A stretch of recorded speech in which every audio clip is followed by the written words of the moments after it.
Ever since I started watching this new Netflix series, I've been trying to recommend it to people, and every single time I say the title, I just get this feeling that... Okay, let's get into it. What's your favorite scary movie? Be afraid. Be very afraid. I want to be a fighter, like you. Oh, let it burn! Let it burn! Did you miss me? You have to shoot them in the head. They always come back. The boat can leave now. Tell the crew. Well, sometimes that is better. Good luck.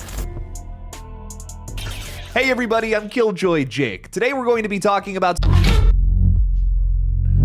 If that happens again, I'm gonna lose my mind. It's a new horror miniseries that I binged this weekend until 2 a.m. Saturday night. I earned these dark circles under my eyes. Little warning here, we are going to be getting into some light spoilers for the show. We won't be talking about the ending specifically, but a lot of the other twists and turns that happen along the way. So you should definitely go check it out first, then come on back to this review. Just make sure to like this video and subscribe to this page for more spooky reviews first, of course. Thank you to everybody who supports my channel here. Now let's get into the review. Rachel and Nikki are engaged to be married in a week as they make their way to Nikki's family cabin in the middle of the woods. Rachel, Camilla Maroney, has a feeling that something horrifying will happen at her wedding, and the closer to the altar she gets, the worse it becomes. This show, which I'm going to do my best not to say the title of for the rest of this review, starts in a very familiar place. Your main character has all these creepy things happen to her. She meets her future husband's family, which is super duper creepy, and thinks in the back of her head, holy shit, am I being indoctrinated into a cult? Have you heard that little ditty before? Because it's definitely happened in at least 100 projects within the last 10 years or so, but thankfully, this show finds a different way to spin it. Series creator and newcomer Haley Z. Boston plays with your expectations by setting this up as another Midsummer wannabe, when really another surprising direction is soon realized. It reminds me a lot of Zach Crager's Barbarian in that way, but without as much whiplash in terms of plot and tone. There's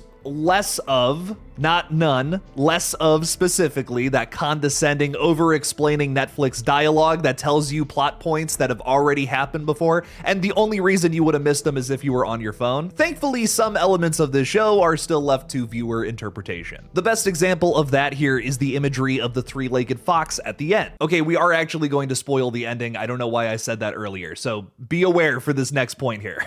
I personally think the fox is more so symbolic of Rachel's fate at the end. She becomes the witness for this cursed family and must adapt to her newfound immortality. It can also be looked at as the family now having to adapt to possibly killing the person they're going to marry. There are times, however, where Rachel will explain the plot of the previous episode at the beginning of the new one, and if you're binging this like how I was Saturday night very late, that gets a little annoying. I can forgive that in an 8-part miniseries like this. Now, if it happens again in a less than 2-hour movie, I think I'm going to burn someone's house down. That's a joke for legal reasons. The cast all around here is pretty damn great too. Jennifer Jason Leigh is an actress who needs absolutely no introduction. I have loved her in everything from Fast Times at Ridgemont High to The Machinist. Everyone in this family is going crazy trying to make this dying mother happy for her final party, which is going to be this wedding. Speaking of crazy, I absolutely love Gus Burney as Portia here. She is without a doubt in my mind the standout supporting actress in this entire show, chewing up scenery at every given opportunity. This is a privileged performance that would make Portia de Rossi, the actress that this character is likely named after, very proud. Camilla Maroney is fantastic in the lead role here too. Cannot stress that enough. She captures the paranoid tone of this character trying to navigate this impossible scenario that goes from irritating to apocalyptic fast. She's visibly flawed but incredibly relatable. That's not always an easy balance to strike. Camilla does that with grace, and also the direction here is fantastic. A lot of women absolutely kicking ass on this show in front of and behind the camera. You gotta love that. I absolutely love shows like this where each episode kind of has its own unique personality, but the stories still continue to flow into one another. A great example of that is how a large chunk of episode 4 turns out to be found footage, a VHS tape of the backstory on the Sorry Man. This is a scary story that brother Jules used to tell to scare his siblings. It turns out not only to be true, but it has a terrifying connection to Rachel's backstory. Another memorable episode is Something Living, Something Dead, Something Stolen, Something Red, which takes place an hour before the ceremony. Rachel hurries to find all of the morbid ingredients to a potion that will ensure she is 100% soulmate material for Nikki. It says a lot about Rachel's self-doubt, the fact that she would be willing to cut off her own goddamn toe